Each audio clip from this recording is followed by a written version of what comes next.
Viagem na CBN, com Edson Rui. Se tem uma pessoa que entende de viagens, é este que começa a conversar conosco agora, o Edson Rui. De jet lag, então, nem se fala, né, Edson? Bom dia, Fernanda. Bom dia. Bom dia a todos os ouvintes da Rádio CBN. Fernanda, pois é, jet lag é temido, né? Mas a boa notícia é que tem formas aí de minimizar, pelo menos, esses efeitos, tá, Fernanda? Conte-me. Assim, vamos imaginar um cenário antes do embarque. O que eu tenho que fazer antes do embarque? Se eu for para leste, o ideal é eu antecipar meu horário de sono. Isso para me ajudar no fuso horário lá. Então, o ideal é que eu antecipe de 30 a 60 minutos por dia.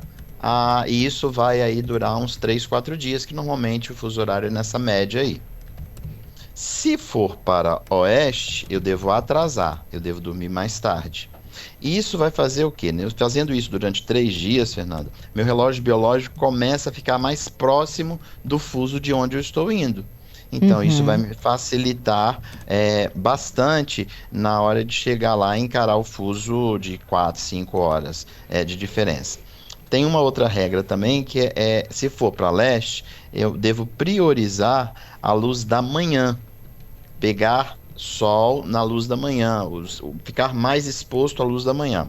Se eu for para o oeste, eu devo priorizar o fim da tarde, o entardecer. Essas duas coisas me ajudarão no fuso. A outra, Fernanda, é alimentação e hidratação. Então, assim, tem algumas regras, por exemplo, evitar álcool, cafeína por 48 horas antes do voo. Esses dois aí atrapalham o sono e desidratam.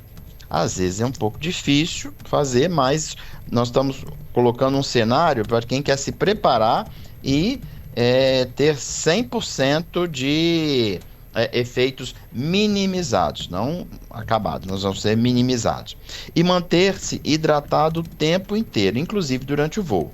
O ar da cabine de avião, o ar é extremamente seco e ele tira a umidade da nossa pele, e das mucosas também, nariz, por isso que a gente sente o nariz ficar seco, a boca seca, e o efeito disso é um cansaço maior, e a hidratação frequente, e quem tem o hidratante deve levar o hidratante, ele vai ajudar a minimizar esse efeito. Agora, tem um outro ponto, Fernanda. Aquela sensação, inclusive, de que a gente está no lugar frio, né? Porque a boca chega toda arrebentada, né? Exatamente.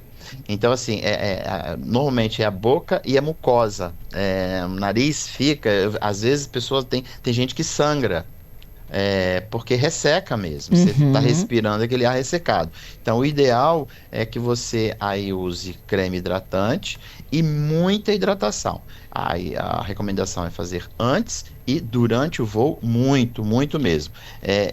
Até recomendo as pessoas comprarem uma garrafinha de água dentro do aeroporto. Quem não tem o seu squeeze para levar, compre uma garrafinha de água e vá enchendo no avião, enfim, é possível você embarcar, comprar essa água depois de passar pelo raio-x. Isso. Tá?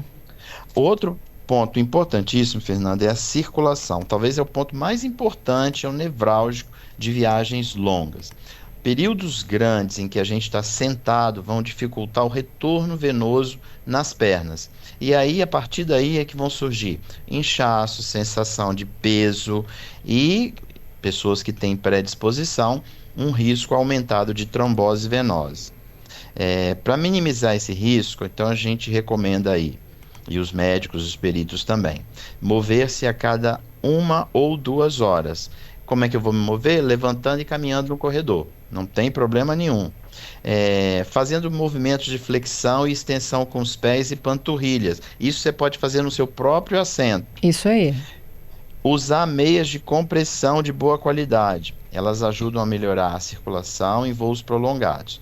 E a meia de compressão deve estar acompanhada com a consulta ao seu médico antes da viagem, porque ele vai recomendar o grau de pressão da sua meia, ele vai te dar, porque tem algumas pessoas que têm alguma predisposição a não utilizar Então aí é o médico que vai te orientar. Hoje existem vários lugares em Vitória, tem casa especializada na Praia do Canto, tem uma casa especializada que vende esse tipo de meia e eu, por exemplo, Fernando, eu uso a minha durante o dia normal, eu não só em voo, eu uso no dia a dia comum, não tenho nenhum problema, mas é recomendação médica, Edinho, ó, isso aqui não é só para voo, você vai usar para vida. Então fica aí a dica para o nosso ouvinte. Durante o voo, Fernanda, a gente tem, para que a gente consiga ter tudo isso que a gente falou e mais um conforto, a gente deve preferir roupa leve, sapato confortável, e a roupa, de preferência em camada, aquela segunda pele, que vai permitir você ajustar a temperatura e manter o seu bem-estar a bordo. E pequenos alongamentos aí no próprio lugar vai ajudar na rigidez.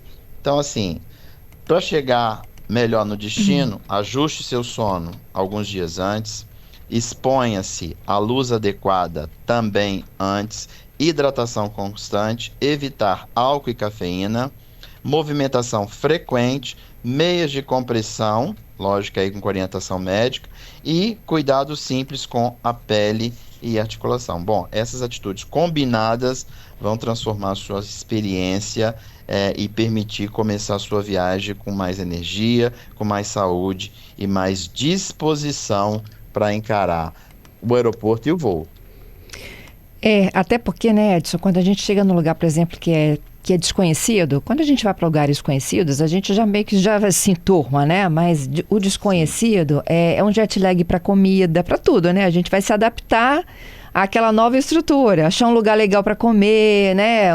A expectativa de que você chegue também num local bem adequado para você poder dar uma descansadinha e tentar se ajustar. E quando eu falo o seguinte, quando a gente viaja, quando o corpo se acostuma, tá na hora de voltar. Exatamente, Fernanda. Eu uso, assim, além de tudo isso aqui, porque, claro, tem coisa, por exemplo, eu não consigo ficar sem cafeína, pode ser que eu também não. alguma. Então, por exemplo, evitar o café antes do voo já tá fora para mim. Eu vou tomar o café, não vai ter jeito. Então, assim, tem algumas coisas que são mais complexas, mas quem é muito sensível aí deve evitar mesmo. Agora, dentro do que você falou, é extremamente verdadeiro. E eu adiciono aí, por exemplo, se eu chego com tempo e se o hotel tem uma piscina, se for aquecida, logicamente, se for... nadar um pouco, porque isso ajuda também a evitar jet lag e vai te ajudar a você entrar no sono, te dar um sono. E eu não tenho o menor problema, Fernanda, de tomar um remedinho de indução de sono quando eu viajo para um lugar com muita diferença de fuso horário, em que eu chego nesse local e que o meu organismo, por exemplo, ele está com fuso horário atrasado e lá está bem adiantado. Então, às vezes lá são 10 horas da noite, meu organismo está com fuso de 6 horas, 5 horas da tarde. Obviamente ele não quer dormir, mesmo cansado. Então eu não tenho nenhum problema de fazer uso, lógico, com recomendação médica, de um indutor de sono. E isso vai fazer com que, por volta de 10 horas da noite, eu tome, durma pelo menos umas 6, 7 horas direto. Isso também ajuda para que o meu fuso horário fique o mais próximo possível do destino. Isso vale para a ida quanto para a volta. Mas esse tipo de medicamento tem que ser com consulta médica, o seu médico tem que estar te orientando de como fazer esse processo. E a alimentação é isso, né? A alimentação é o que você falou, chegar num destino. Imagina você vai para Tailândia. Você já encara comida apimentada na primeira hora que você está pousando na Tailândia.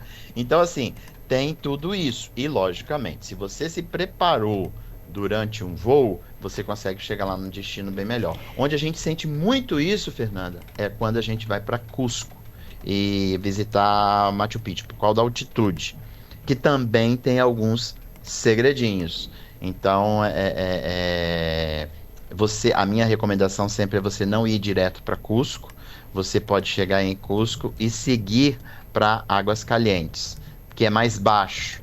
Está bem próximo de uma altitude razoável, está aí a menos de 2.000 metros de altura. Então, está numa altitude razoável para você se adaptar. E aí sim você visita Águas Calientes, depois dorme aí uns 2, 3 dias, visita Machu Picchu, que Machu Picchu também não está tão alto.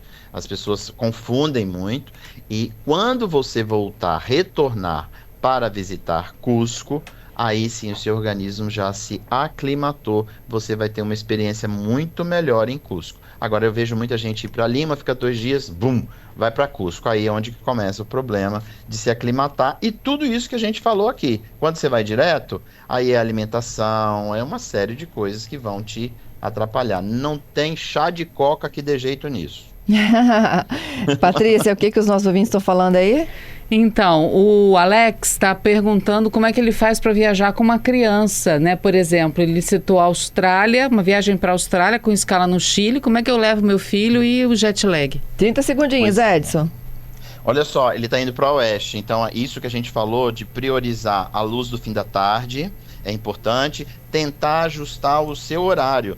A Austrália são 12 horas quase de diferença em relação ao Brasil, então vai ter que começar a adiantar, dormir mais tarde um pouquinho para poder seu organismo se ajustar. E tudo isso que nós falamos aqui, hidratação, circulação, tudo isso é importante para que ele não tenha, não sinta muito. Sentir jet lag, um pouco desses impactos, ele vai sentir, não tem jeito. Mas ele vai minimizar bastante se ele se preparar, principalmente com o ajuste de fuso. Dormindo um pouquinho mais tarde e acordando também mais tarde. É isso. Beijo, Edson. Até quinta, hein? Até quinta.